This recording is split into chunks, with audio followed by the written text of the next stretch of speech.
Hello, my name is Dr. Smith, and today I'm going to go over psychopharmacology with you. So, it's important to know and understand psychopharmacology because it's impactful in counseling. We have to have this knowledge in order to better understand our clients. So, as I go through this lecture, I want you to think about that. To help you understand this concept, I'm going to go over just a little analogy for you. So as you see on your screen, the client, I want you to consider that a client is a consumer whose car is not working properly. So she doesn't know what is wrong and she takes it to a local repair shop or a mental health facility. The mechanic or the therapist is well trained to listen to the engine and determine a problem. After he does that, he is going to recommend a plan of repair, or as we call them, a treatment plan, right? So in many cases, he knows what the problem is and he knows how to fix it, but he may not know why the problem occurred or why the part failed. So the engineer or the physician may be able to offer more information here. She knows what that part was designed to do and why it physically failed. She may also be able to fix the part if it's taken to the factory or the hospital. If the car needs to be redesigned or configured differently, then the engineer would do it, not the mechanic, right? So a therapist who knows nothing about psychopharmacology is like a mechanic who listens to a car run and says, yep, you have a problem right here. I think it's the transmission. Maybe you should see an engineer, right? So we can't just listen to it and go, oh, it's the transmission, right? So it's important that the physician and the therapist work together to help the client. So let's start off with a review for this lecture of the basics of psychopharmacology, right? Why is it important? What is the basic foundational understanding of medication and the way they work in our body? So in order to do that, I'm going to show you a very informative and informational, same word, but you get me, video that is going to really help outline the body, your nervous system, etc. So enjoy.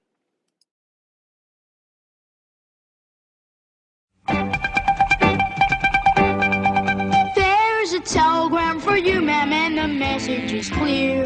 It says there's something bugging you and buzzing in your ear. The results can be quite itchy, so what is your reply? Tell your arm to swat that fly.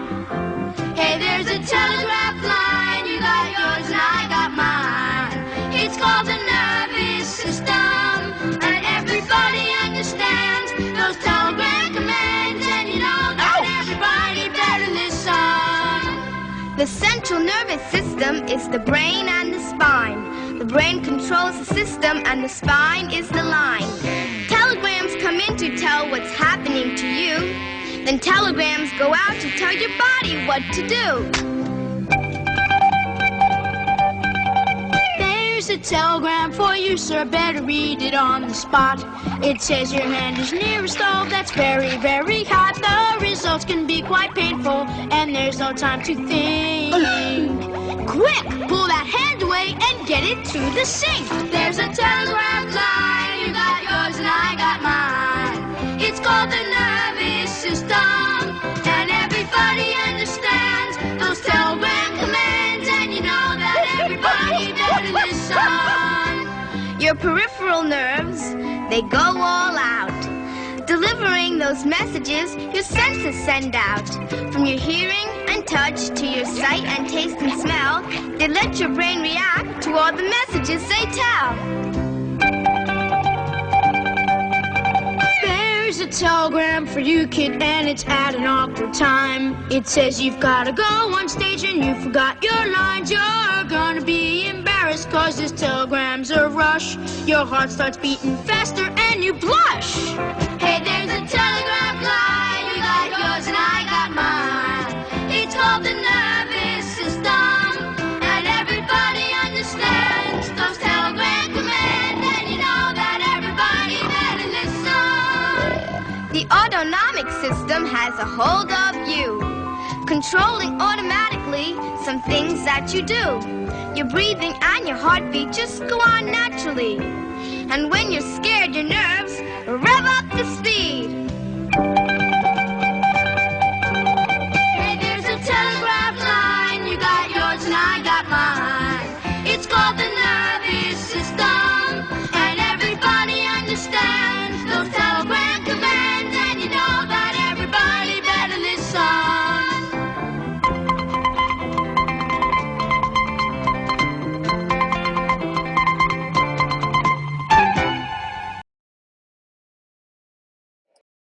So the central nervous system, let me shut this camera off right here. The central nervous system, okay, that is comprised of the brain and the spinal cord, right? Just like you learned.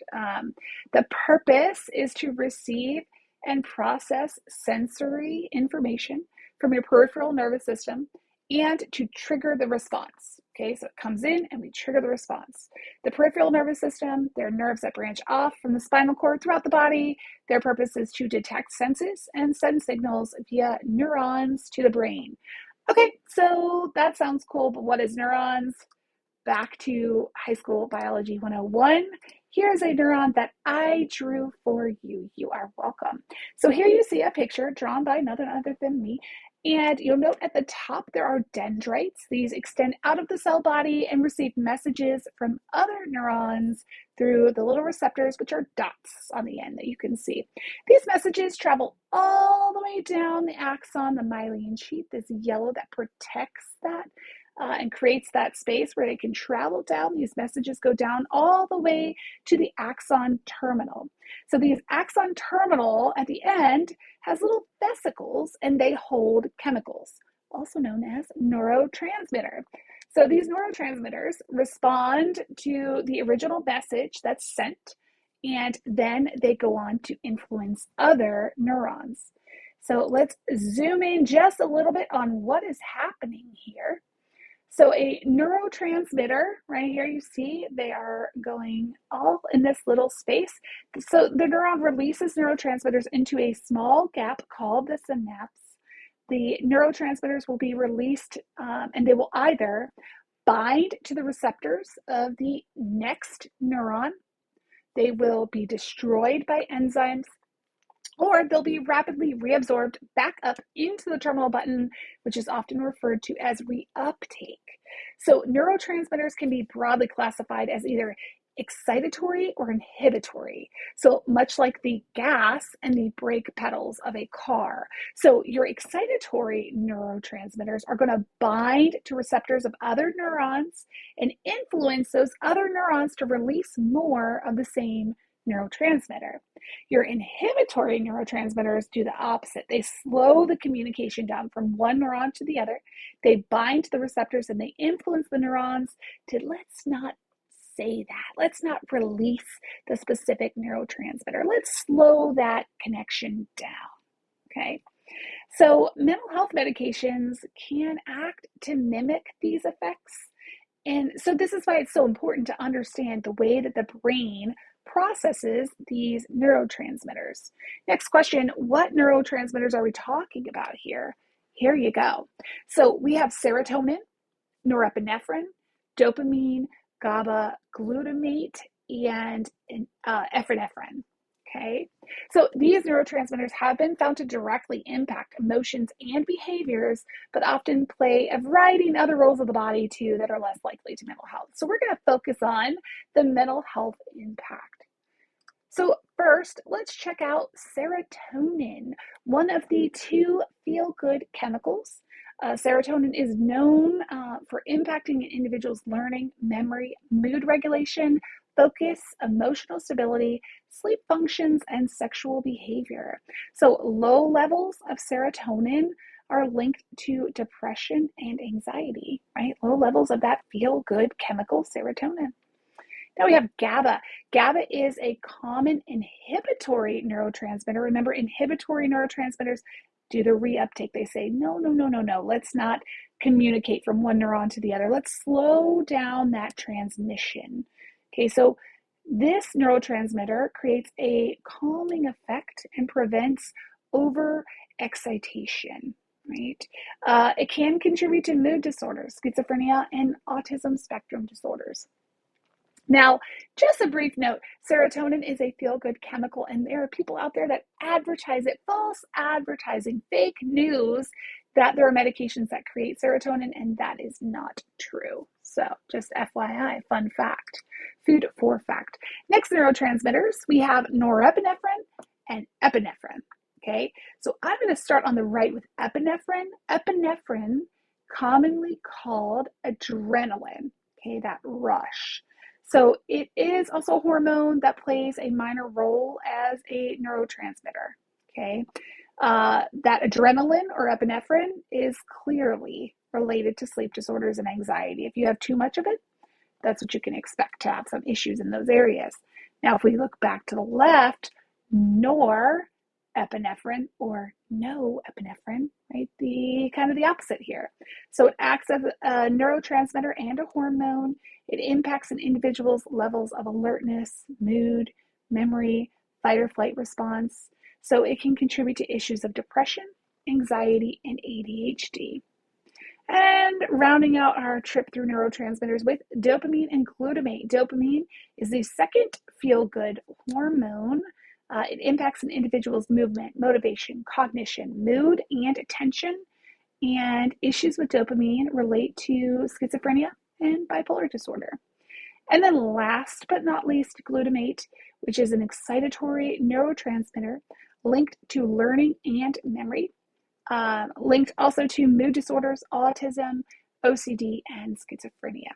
So now that we have a general understanding of neurotransmitters, let's jump over to understanding the body and the way that medications impact the body in pharmacokinetics. Yeah, we're going with that. Okay, so there are 4 ADME, pharmacokinetics, there it is. I know, I get it. So we have absorption. Absorption when you take medication, right? Absorption is the rate at which medication is absorbed into the body. So the rate is going to vary according to the route of administration, meaning how that medicine got into the body. Was it oral, anal, injection, etc.? Okay. The next thing you see here is distribution. So medication is distributed throughout the body via the circulatory system. Okay. Next, we have metabolism. Medication goes initially to the liver. It's converted to metabolites, which then trigger the therapeutic effects, right? Or the pharmacodynamics, right? The therapeutic effects and side effects of the medication, so it's the activity. Lastly, you have excretion. So that is when the medication is processed and removed from the body. This can be through sweat. This can be through breast milk. This can be through any means of the gastrointestinal tract, etc. Typically, the main path of excretion for most medications is going to be through urine via the kidneys, okay? There's a term linked to this process of excretion that's very important, and it is called half-life. Let's dive into that really quickly. So the half-life is the time it takes somebody to eliminate 50% of a drug's concentration from their body, okay? It is important because it's used to determine the dosages for most medications. So typically 5 to 7 half-lives are required for a therapeutic effect to be achieved. So if we look at Zoloft here, and we have 25 milligrams of Zoloft. Our client comes to us and they said, Dr. Smith, I'm starting on Zoloft and I'm just not sure how long until I feel better or until I start to notice the therapeutic effects, right? So I just told you most medications, 5 to 7 half-lives. So the half-life here is 24 to 26 hours. So 5 to 7 days before they start to experience some therapeutic effects. So let's break that down and see what that means. I know this chart probably looks overwhelming, but I'm going to break it down for you, so don't you worry. Okay, the first day, they take their medicine, and they take it, it's 25 milligrams. They wake up, they take it with their food, they're good to go, all right? So the total medicine that they've had that day, 25 milligrams. The next day they wake up, they're doing really good. They're going to do this every single day. They have another dose, 25 milligrams. Well, they still have, because of the 24 to 26 hours half-life, they still have 12.5 milligrams left in their body from yesterday. So the total amount of medicine they're going to get on day 2 is now 37.5 milligrams. And this carries on. The next day, 25 milligrams. They got 18.75 milligrams left in their body. The total for that day is 43.75. So you have day 1, they had 25 milligrams, and today they got 43.75 milligrams, right? And there are factors that would impact this, such as, their excretion rate, their metabolism, distribution, whatever, absorption. But this is just a general idea to show you kind of how this works. So if we fast forward all the way to day 7. So they took it every single day, started on Sunday, sitting here now on Saturday. They take 25. They've got 24.6 milligrams from yesterday's medicine still in their body. At the end of that day, they would have almost 50 milligrams of Zoloft in their body. Okay, so they went from 25 to 50 in 1 week in their body. So you see how quickly, right, or not quickly, depending on how quickly or not quickly you want this medicine to work, but how this works, depending on the half-life and how important that is. Now imagine that your client said, oh, I got up late on Tuesday and had to get to work, and I totally forgot to take my medicine, okay? So this right here, right, they forgot to take their medicine here, yes? So now all they have in their body is the 18.75. So they're ending their day here with 18.75. Do you think that they're going to feel the effects of having 37.5 in their body to the next day down to 18.75? Maybe, right? So that's why it's important that we encourage our clients to follow their medicine as their prescriber prescribed, right? You want to take your medicine daily if that's what they say, right? You need to do that, and this is why. So hopefully this visual helped you to understand that a little bit better. Some other things to think about with pharmacokinetics is tolerance and withdrawal. So tolerance is your body's resistance to the action or what the drug is trying to make happen, okay? And so if you have a greater resistance, then you're going to need a greater dosage of the drug. Makes sense, right? And then there's withdrawal. And withdrawal are the symptoms that happen when you stop the medication or when you stop substances. So it's important to know this stuff, but what is the role? What role do we play in this with our clients? Great question. So the role of the counselor is to provide education that we know that we can find on drugs.com or somewhere generally out there on provide education on their medication. Okay, we're not providing direction. We're not pushing them in any direction or encouraging them. We're telling them at all times, listen to your psychologist, your psychiatrist, your general practitioner, whatever. But we can provide some general education. We want to connect clients with a psychologist or a psychiatrist if we feel like that's necessary. We want to normalize pharmacology, psychopharmacology. We want to prepare them for the possibility of side effects. Hey, look, you missed your medication. You might experience some withdrawal symptoms. We want to assist them in monitoring any changes over time. We want to provide them psychoeducation on medication monitoring, and we want to advocate for them with their prescribers if that's necessary. So there's different ways that psychopharmacology happens in mental health. There's 3 different ways. So the first is it is introduced when we need to stabilize somebody, right?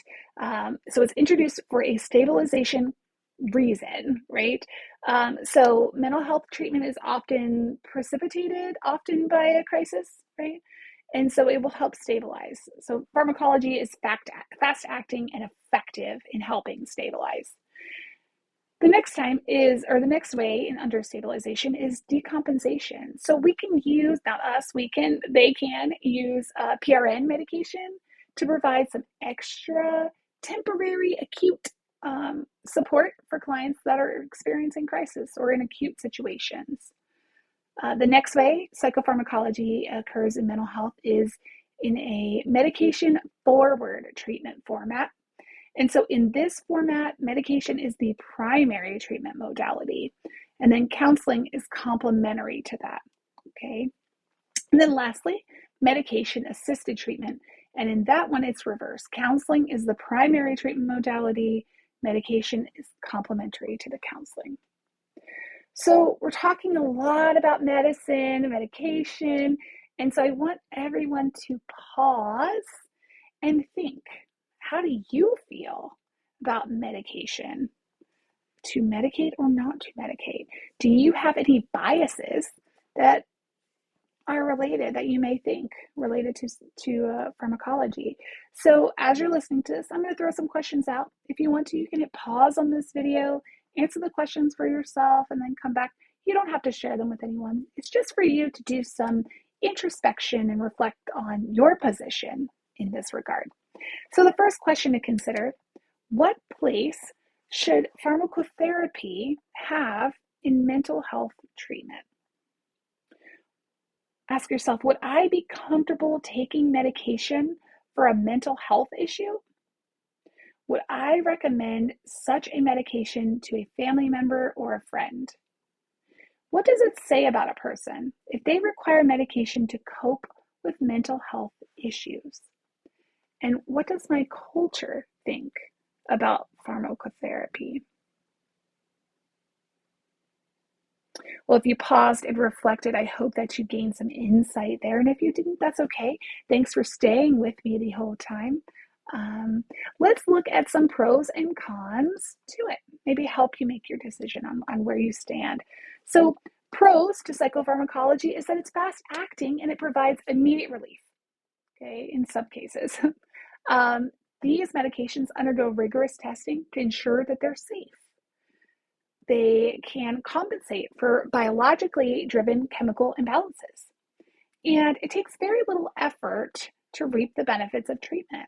So if you take your medicine daily, regularly, you can reap the benefits of treatment very quickly. Some cons to it, there is definitely a potential for dependency and abuse. There is oftentimes a financial cost associated with it, and it addresses symptoms but does not address root causes, and that's where we come up. And then lastly, unpleasant side effects.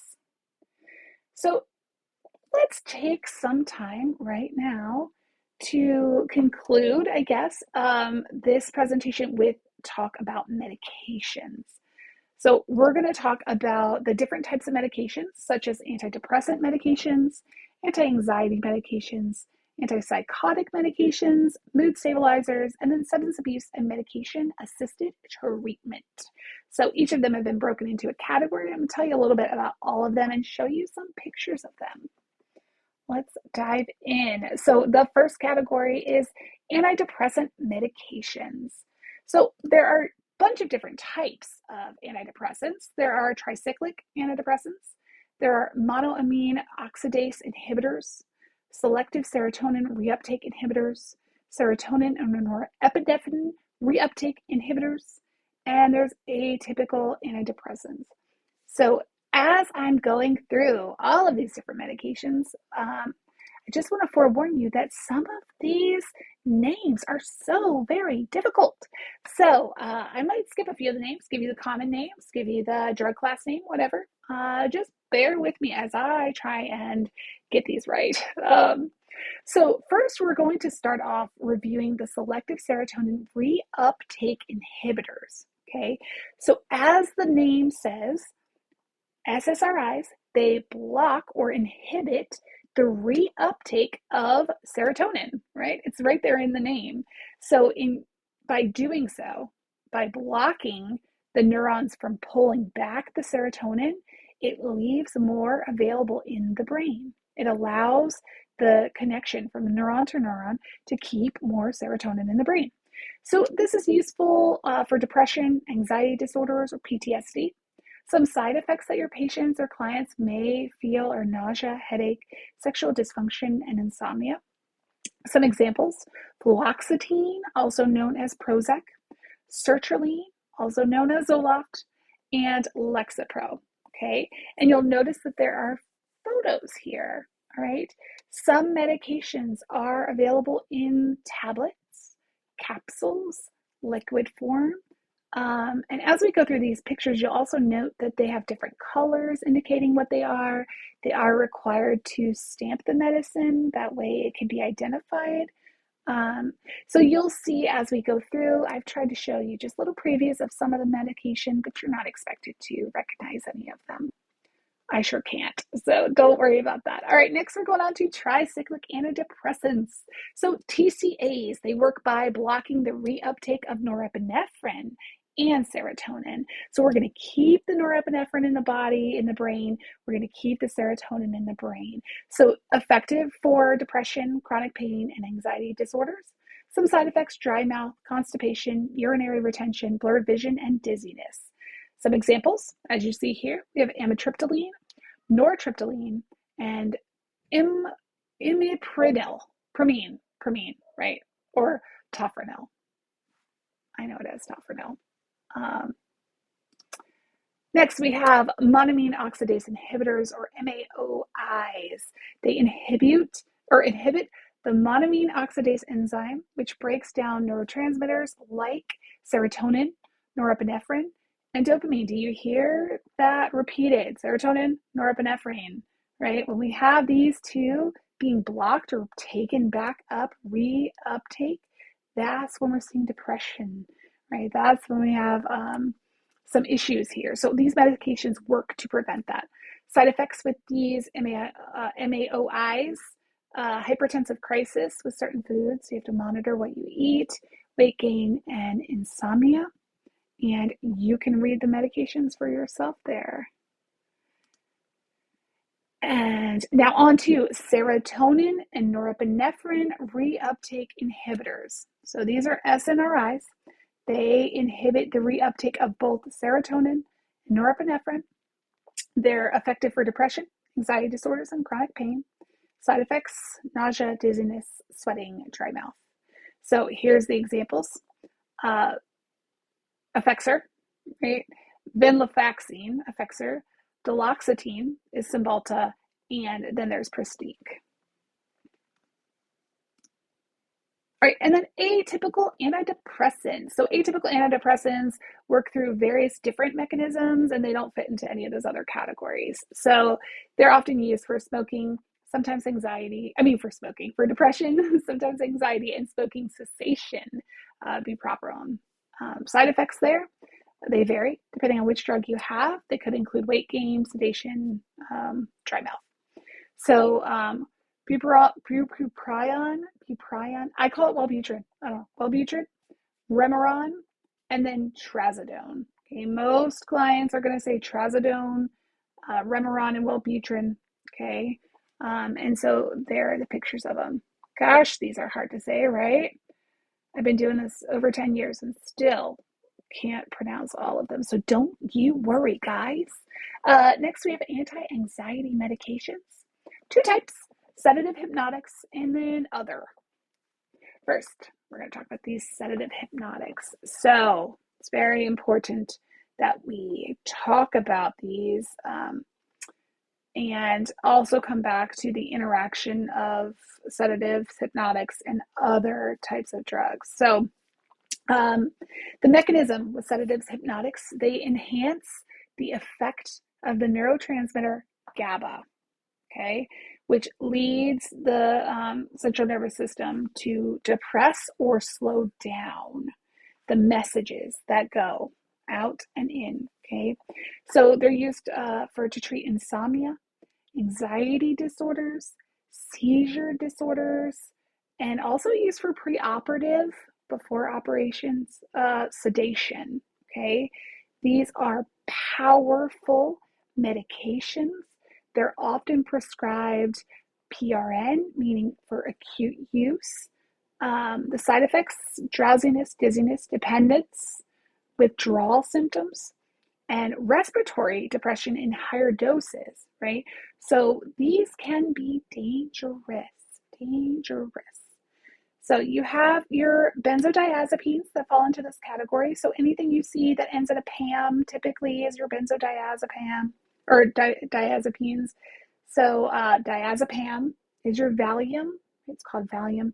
Lorazepam is Ativan, and there's more PAMs out there. Never met a PAM I don't like, but these two I'm very cautious of. Next, we have Zolpidem, which is Ambien. And then these other ones, Lunesta is what we're going to call that one. Yep.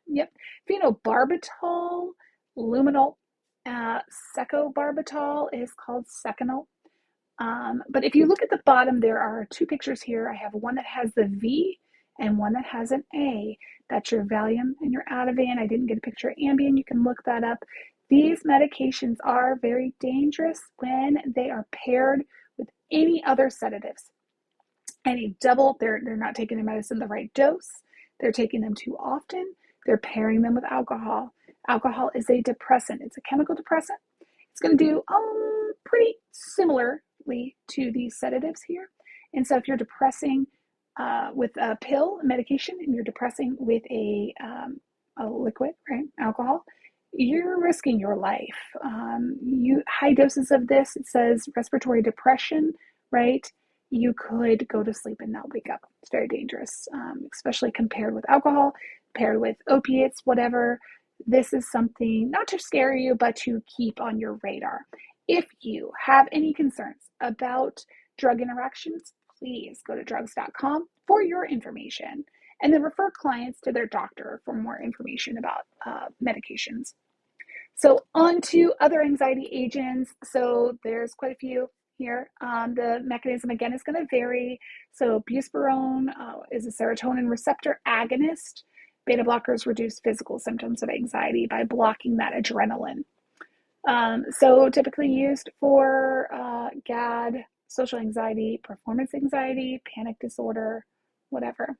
And that lists the side effects there that's available for you to check out.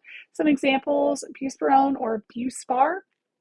You also have hydroxyne, Vistaril, and then propranolol, Indaril. Propranolol is probably familiar to some people, as well as the Buspar, or maybe Vistaril. On to the antipsychotic medications.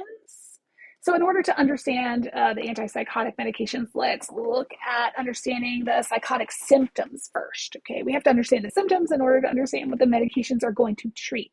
So first you have the positive symptoms. So that is when there is an altered perception of reality and clients can demonstrate an odd or bizarre thoughts or feelings or whatever. They'll have these positive symptoms. So hallucinations, delusions, disorganized speech, thoughts, behaviors, etc. Okay. With negative symptoms, there's a deficiency in the client's perception, thinking, or behavior that is abnormal. So negative, think of removing. So lack of pleasure, a flat affect, lack of motivation, ambivalence, catatonia, social withdrawal, etc. So cognitive symptoms. So in here, we're going to see cognitive issues, right? So a decline in verbal and visual memory, attention and processing speed, understanding of social cues, reasoning, and abstract thinking can go out the window. So to treat these, we have the first generation antipsychotic. So the mechanism by which it works is it's going to block the dopamine D2 receptors. It's going to treat positive symptoms of schizophrenia. And the side effects, you can see them there. Extrapyramidal symptoms, neuroleptic malignant syndrome, anticholinergic effects, and sedation. All right. So if you look at this picture, this is a picture of Haldol or haloperidol. And this is a common medication for treating schizophrenia. Then you have the second generation antipsychotics. The mechanism is to block dopamine D2 and serotonin receptors here.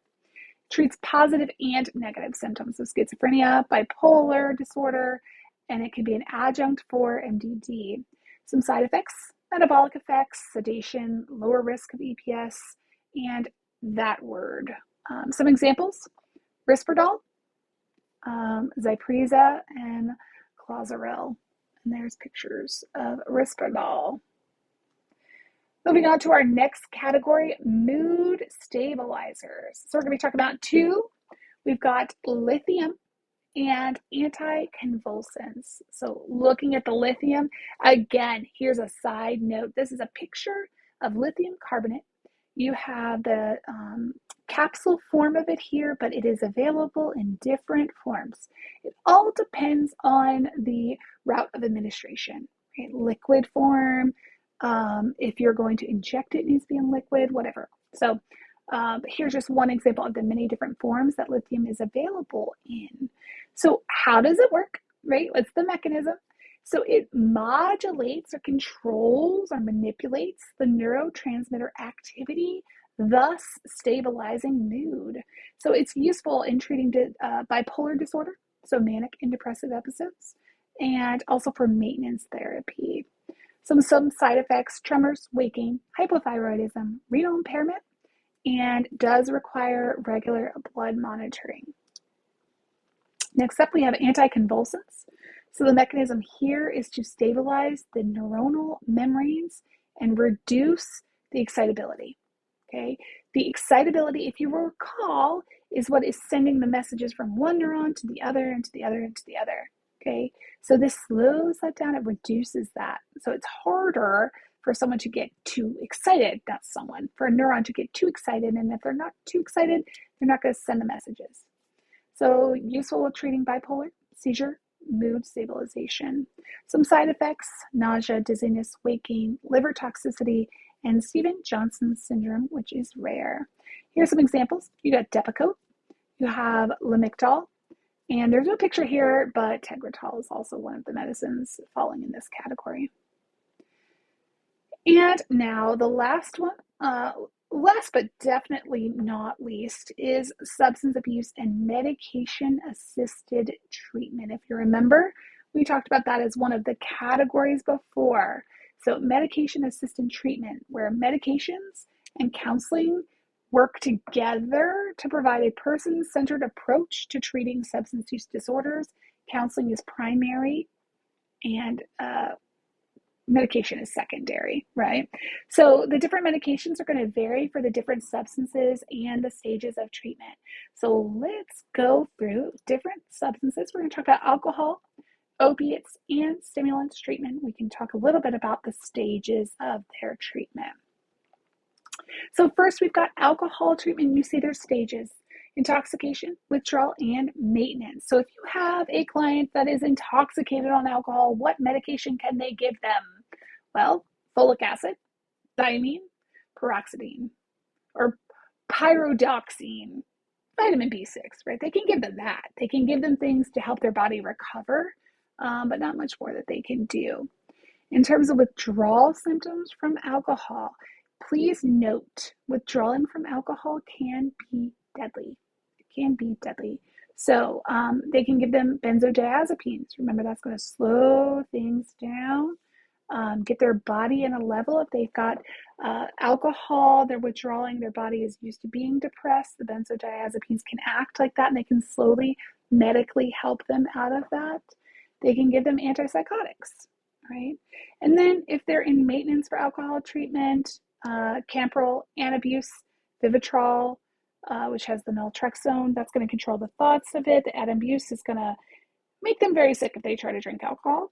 And then obviously antidepressants can help as well, help regulate their body, bring them back up.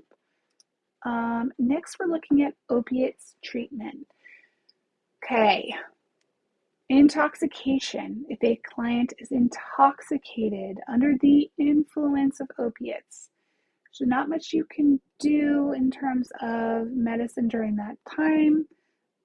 If they are passed out, if they are unresponsive, if they are turning blue, there are so many things that you can look for. If they are in the middle of an overdose, Then the medication is Narcan or naloxone, which is pictured here on the left. Please, please, please, please, please, please educate yourself on how to use it and get some for you and carry it with you. There are tons of places that will send it to you, and they will train you on how to use it. Do yourself and somebody else potentially a favor and take that step. All right, next stage of opiates treatment is withdrawal. They're in withdrawal. So options for that, this says Subutex and Suboxone, so buprenorphine could be there. It just depends on what point in withdrawal they're in. If they just used recently, you don't want to put those into their system just because they don't interact very well, opiates and buprenorphine. Methadone can be taken right along with you, so it's not as impactful. And then, the different clonidine medications that they could take if they're on withdrawal. And then for maintenance, then they're going to be taking Subutex or Suboxone, methadone, or Narcan, naloxone if they have to. So Subutex is different than Suboxone. Suboxone has naloxone in it. And so if they use opiates while taking Suboxone, they're going to get very sick. Okay, it's Suboxone or buprenorphine cannot be injected because it will be very painful. So there is some value to different medications. It just depends on what the client is experiencing, what their route of administration is. It just depends, and that's not a decision that we make. It's just important that we have an understanding about it. Then if you look on the left, you'll see there is a picture of methadose there. If it is in that liquid form, it is going to be methadose, and the methadone can come in a tablet pill. The reason that people will do methadose over methadone is because methadose is going to be cut with some juice liquid. And again, it's to prevent someone from trying to share, right? We want to keep that so that we know their accurate dosing. Again, not our decision. It's just information for you. I say we because I ran a methadone clinic for a long time, but I did not make those decisions. I just was present when they were made. So I have a little bit extra knowledge in this regard, but again, we're going to stay in our lane for that. All right, and lastly, we have stimulants treatment. And so there's two phases here. We're not going to be in a maintenance phase with stimulants. So you have intoxication. So someone has recently used a bunch of stimulants. They're intoxicated. They can antipsychotics, benzodiazepines. You see the list there. They're in withdrawal. Okay, there's that list also. So there are options for stimulants treatment. And so it's important to have just a general understanding of all of this. So lastly, I just want to cover some resources. The SAMHSA website, samhsa.gov, so Substance Abuse and Mental Health Administration. On that website, you can get tools necessary to help you with any of your clients that have substance abuse concerns. If that is something that you are interested in, please check that out. Not listed up here is also NADAC, which is just like the ACA for substance abuse, I guess you could say. So feel free to check that out too. If that's somewhere where your heart is aligned, much like me, that's a great resource. Next, an important resource for you is drugs.com. I use it probably once a week, if not more. Okay, so it's information on there about drug interactions. It gives you pictures of the medicine, common doses, etc. Really important, can help you understand. And then also lastly, to help you develop a better, deeper understanding of psychopharmacology, instead of this very quick, very brief lecture that you're getting from me today, check out this book. It wasn't written for us, it was written for prescribers, but I found it to be super helpful. Look at the title, made ridiculously simple, right? Well, they did it. Check that box. They nailed it. So the book provides additional information in a different format for us. There are visuals, there are little decision trees, and I just found it to be really great. So I thought I would share it with you guys. All right. So lastly, I want to thank you for your time. Thank you for your attention. I hope that you got something out of this lecture. If you have any questions, feel free to ask your professors. Shoot me a message. My name is Dr. Smith, and it has been a pleasure to spend this time with you.